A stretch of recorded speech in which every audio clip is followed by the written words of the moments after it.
Morning po sa ating lahat. Good morning to our guests and loved ones. Ayan.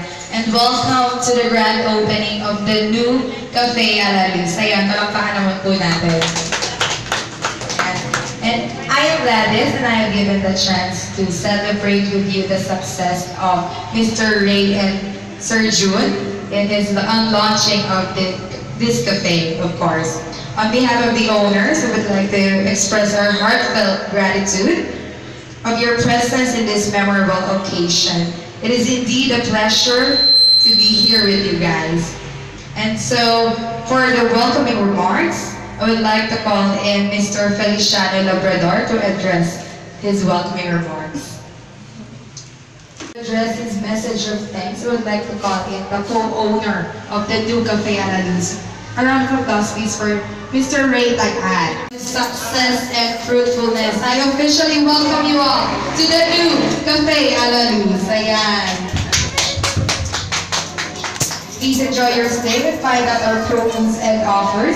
Later afternoon, we will be having a game, Man versus Food, and a surprise dinner for the couple who garnered 100 likes on our Facebook page.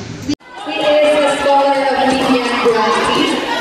He is also an officer in their department and also a servant of the Lord. So, Justine, how did you balance your time as a student and your time for your extracurricular activities? Good afternoon, everyone! And welcome to Kasiyahan 2015! Celebrating Filipino culture and tradition. In modern ways. Mag-ingay! Mag-iwag! Magsaya! And that's Kasiyahan 2015. Excited ka na ba? Yes, I'm really excited Excited na ba kayo? to see our candidates this year for Mr. and Miss Sports Fest. Or as also known as Mr. and Miss Palaka.